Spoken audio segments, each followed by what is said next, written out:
Assalamualaikum warahmatullahi wabarakatuh. Nama saya Siti Sarah Nabila binti Hasan Azhari. Okey, boleh panggil saya Ustazah Sarah. Jadi salah satu mata pelajaran yang saya akan ajar untuk tahun 4MK dan 4MJ adalah Tauhid. Jadi hari ini kita akan tengok pertama untuk subjek Tauhid. Okey, pelajaran pertama untuk subjek Tauhid adalah sifat wajib dan mustahil dan harus bagi Allah. Okey, kita tengok pula ada apa bawah sifat wajib, mustahil dan harus bagi Allah ni.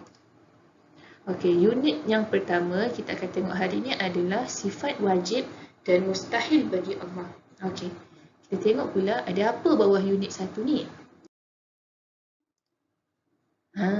Nampak tak dalam gambar ni? Okey, yang gambar yang sebelah kanan adalah sifat wajib bagi Allah. Manakala yang sebelah kiri adalah sifat mustahil bagi Allah. Jadi untuk setiap sifat wajib bagi Allah ni ada lawan dia dalam sifat mustahil bagi Allah. Dan masing-masing sifat ni ada 7 semuanya, boleh nampak kan? Jadi yang pertama sekali untuk hari ini kita akan tengok kaunuhu ta'ala qadiran. Jadi jom kita tengok.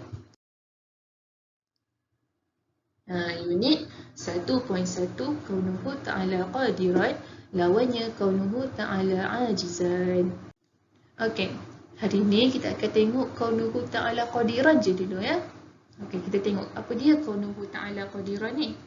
Okey, kaunuhu ta'ala qadiran memberi maksud ataupun maksudnya ialah keadaan Allah Ta'ala yang berkuasa. Jadi kita boleh tengoklah kat sini kaunuhu ta'ala tu maksudnya keadaan Allah Ta'ala dan qadiran bermaksud yang berkuasa. Jadi sifat wajib bagi Allah yang pertama adalah kaunuhu ta'ala qadiran yang bermaksud keadaan Allah Ta'ala yang berkuasa.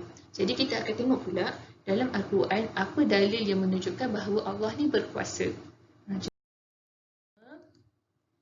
Dalam surah Al-An'am ayat ke-37 yang berbunyi وَقَالُوا لَوْلَا نُزِّلَ عَلَيْهِ آيَةٌ مِّن رَّبِّهِ قُلْ إِنَّ اللَّهَ قَادِرٌ عَلَىٰ أَن يُنَزِّلَ آيَةً وَلَكِنَّ أَكْثَرَهُمْ لَا يَعْلَمُونَ.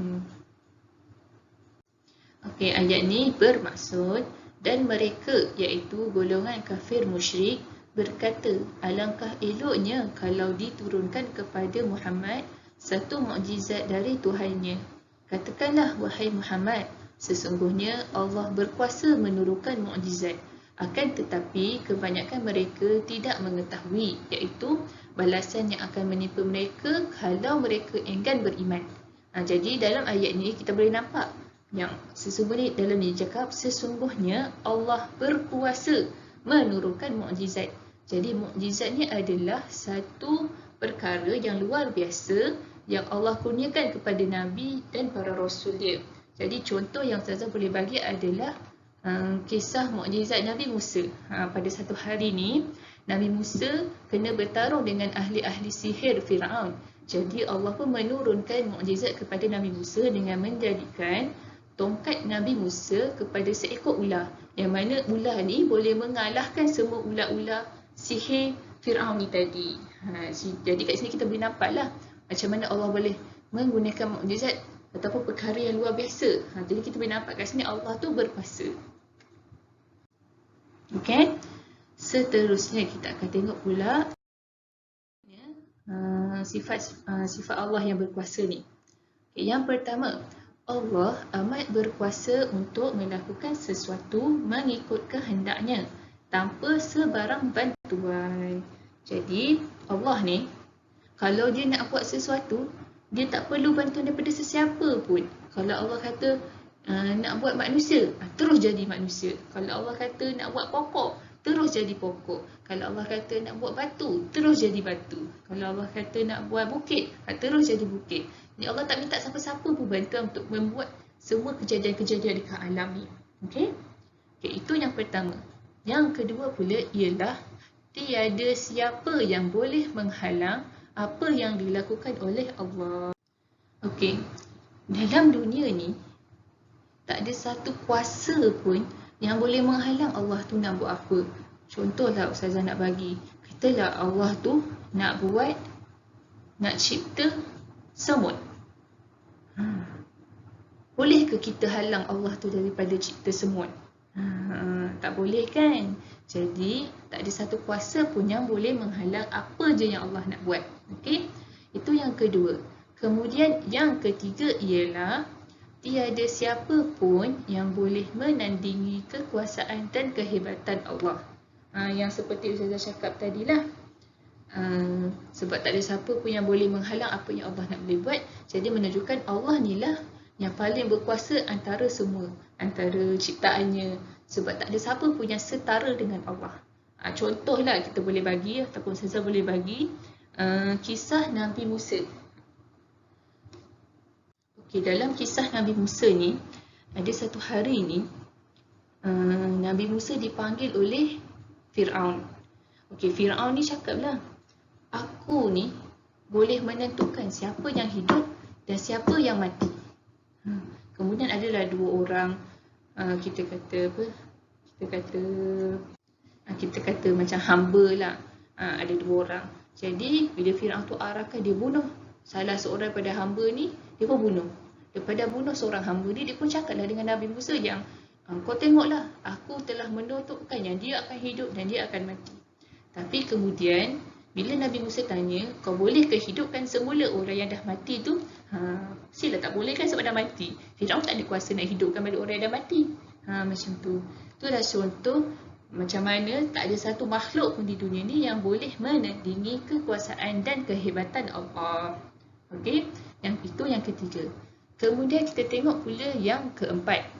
Yang keempat ialah setiap yang berlaku di dunia adalah dengan sebab kekuasaan Allah. Okey, untuk yang keempat ni yang berlaku di dunia, contoh saya boleh bagi adalah kita sebagai umat Islam kena percayalah semua, contoh macam qada dan qadar, memang takdirnya begitu. Macam tu. Lagi satu contoh yang Ustazah boleh bagi ialah kalaulah sebelum ni kita demam, kalau dulu-dulu tak ada ubat demam kan, tapi Allah ni dah menurunkan ilhamnya kepada doktor-doktor yang dulu untuk menghasilkan sebuah ubat untuk demam ni.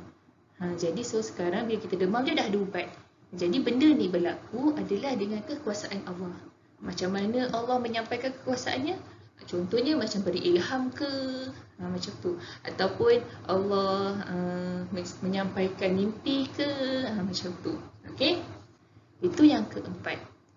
Dan yang seterusnya, setiap yang berlaku atau tidak berlaku adalah dengan ketentuan Allah. Okey, apa yang berlaku dan tidak berlaku ni pun mengikut ketentuan Allah.